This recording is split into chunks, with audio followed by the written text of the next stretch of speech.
Now on KOAM News, a Pittsburgh tradition is serving up more than just pancakes. Plus, last-minute holiday shopping and what Pittsburgh vendors have to offer this holiday season. And the Bronson community is helping to keep their firefighters a little bit safer.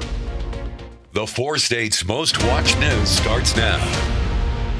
With the holiday season in full swing, organizations around the four states are giving back to their communities, with some traditions dating back decades. This is KOAM News. I'm Anthony Saviello. For the last 75 years, the Kiwanis Club in Pittsburgh has been serving pancakes to the community. KOAM's Mitch Adams visited the pancake feed and brings us more details. 75 years has passed since the first Kiwanis Club pancake feed in Pittsburgh. The feed, which acts as a fundraiser for the club, has lived on through generations since it first begun. We've got multi-generations here. Some of them came with their grandparents when they were little, and now they're bringing their kids and grandkids. For a $7 ticket, you receive a plate of pancakes, a side of sausage, a drink, and live entertainment from local musicians. Putting together Pancake Day is a real effort and something that can take a full year's worth of planning. It's truly a team effort, and it starts as soon as the pancake feed's over with today. Then we'll start on next year's pancake feed, and it truly takes 12 months to get ready for the next pancake feed. Organizers say that apart from a nice hot breakfast and socialization in the community, they hope people that came have a better understanding of what the club does for the public. Hopefully they are more aware of what Kiwanis is and what we do. We are all about children. We're all about families. Reporting in Pittsburgh, Kansas, Mitch Adams, KOAM News. Having plenty of hands in the community, Pittsburgh's Kiwanis Club also offers scholarships and grants to students in the area. The barn at Timber Cove was buzzing today as more than 50 local vendors set up shop for their annual holiday party. The event gives folks a chance to wrap up that last-minute Christmas shopping, all while supporting small businesses. Shoppers found a little bit of everything from handcrafted woodwork and local honey to kids' toys and other unique gifts you can't get just anywhere. My favorite part is just seeing the passion that all these vendors have. There's tons of people here that I've known for several years, and I've been able to build a relationship with them, and they keep coming back year after year. It's been a great thing for me. But just seeing what they have to create and what they're passionate about, it's really fun to see. Organizers say it's becoming a tradition and a great way to keep holiday dollars right here in the community. Let's go ahead and check in with meteorologist Donald O'Keefe as he joins us with a first look at weather. Turned out to be a pretty nice Saturday, but let's take a look at our future track. So this is tonight at 10 p.m. We're going to see nice flow of southerly winds, but things are going to change. Temperatures are only going to be in the upper 30s to low 40s. And as we get into Sunday around 7 a.m., a cold front is going to start pushing in. Temperatures are going to be in the lower 30s to mid 30s for our Sunday morning. And then about 1 o'clock, mostly cloudy skies. Temperatures aren't going to warm up too much, only getting into the mid 30s, about 36, 37 degrees because of this cold front. And as we get to about midnight on Monday, you can see in the northern counties, could see a little bit of snow flurries, but not much accumulation, and that's going to continue. The temperatures are going to stay low by Sunday morning. And along with this cold front, wind gusts out of the north about 20 to 25 miles an hour, but they'll start to dissipate by the time we get to the afternoon. So cold air returns for us on Sunday. Warm up is coming by Tuesday, and then tracking rain chances by later next week. Donald, thanks. Middle schoolers from across the four states region gathered at MSSU today for the Campus Academy Network's quarterly holiday celebration. Comics, cocoa, and candy canes featuring award-winning author Grant Snyder. Snyder gave insights about his creative process and signed students' books as well. Kids also participated in gingerbread house making and Pictionary. I enjoy seeing the kids get to reunite from over the summer. So we have kids that join us in the summer from different communities, different schools, and when they go through the program together, they develop friendships and they get to know each other.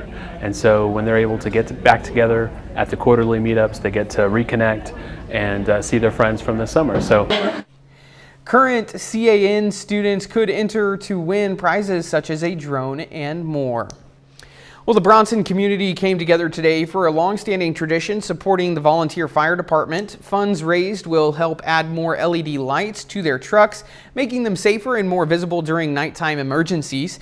The event featured silent auction items donated by local organizations, along with door prizes like fire extinguishers and smoke detectors. Seeing the kids come in and seeing Santa Claus and just looking out there and seeing all the elderly community telling stories and stuff about the town of Bronson. I've been here for about 17 years now, and it's just, I love this town. It's a lot of love in this little bitty town.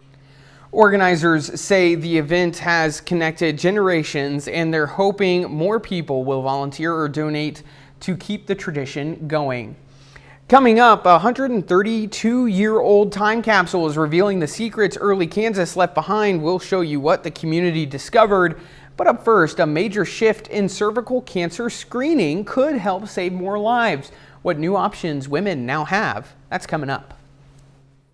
It was once one of the most common causes of cancer death for women in the U.S., but the American Cancer Society says the cervical cancer death rate has dropped by more than half since the 1970s, thanks to prevention and screening. And today, the organization is announcing new updates to screening guidelines for this disease. In today's Health Minute, Mandy Gaither goes over the changes that every woman should know.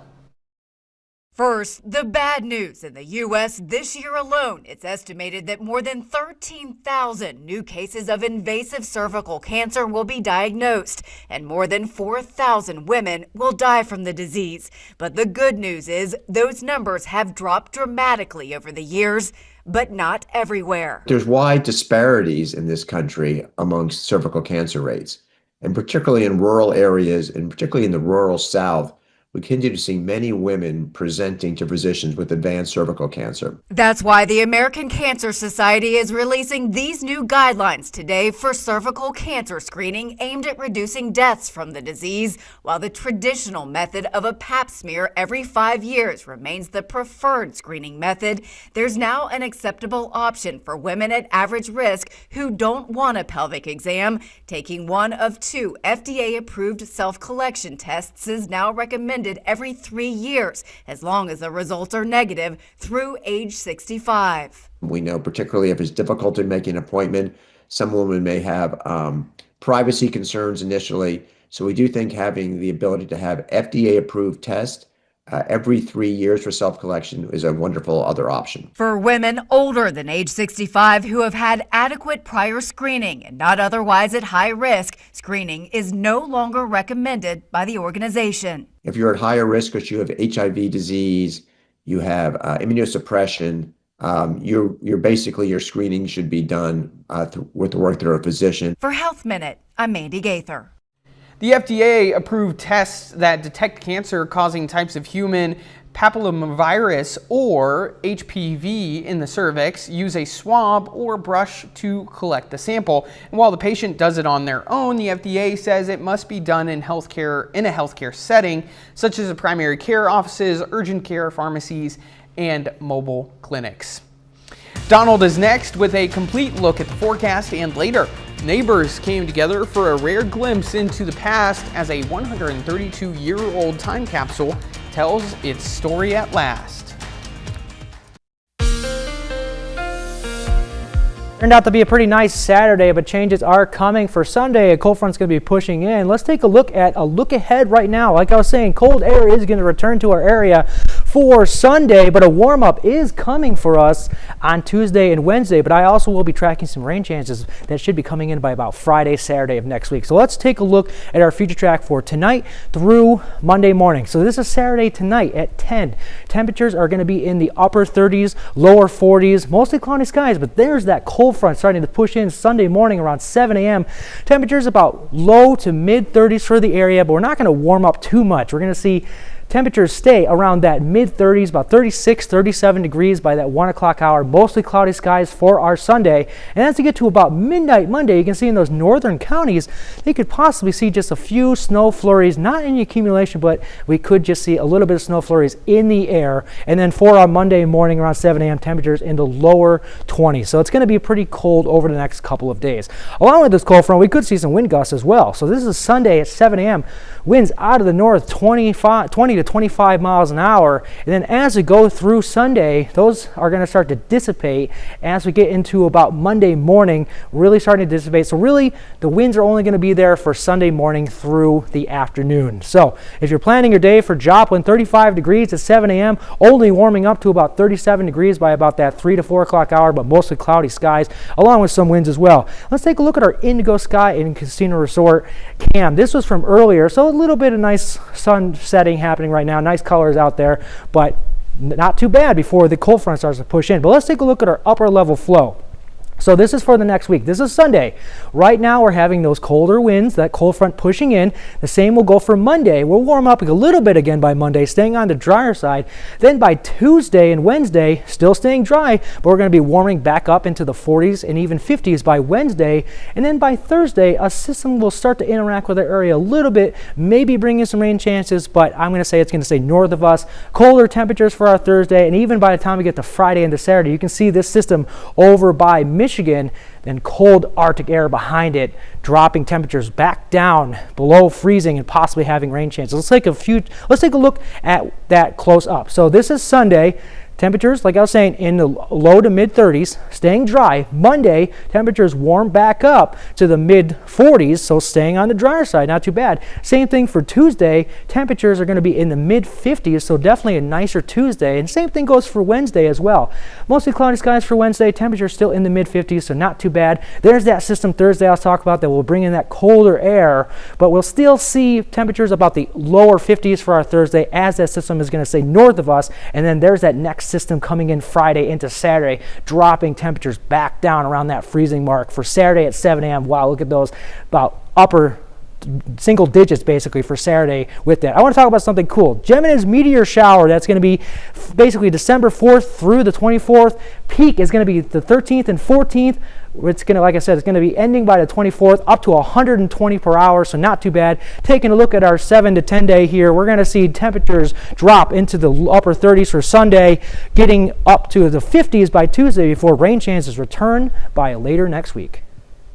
Thanks, Donald. Coming up next, Pitt State hosts the Crimson and Gold Invitational Indoor Track Meet, and both Pitt State and Missouri Southern basketball teams have MIAA matchups. Ben McLeish has those stories and more up next in sports.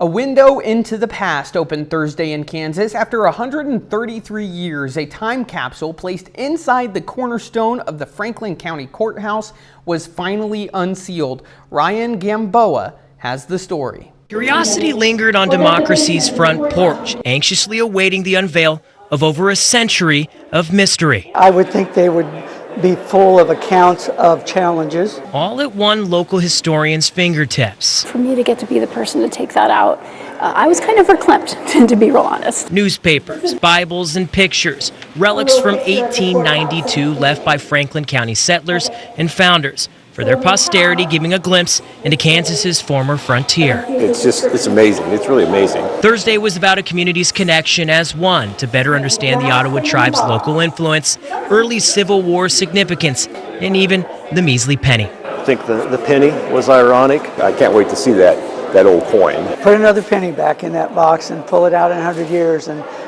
it'd be the last penny minted from the government. Learning what we can now do without, it's what our departed found value in. There's a lot of the humanity of all these people who touched these things, who said, this is important to us. These are things we value. They represent the community that we value, the service we do, the democracy we believe in. That's the next capsule's job, and whatever's selected to stay behind. Things that reflect who we are now. To not forget where we've been. 100 years from now, it'll be a lot different than it is today. That's been our time for tonight. Thank you so much for joining us. We hope you enjoy your weekend. Happy holidays.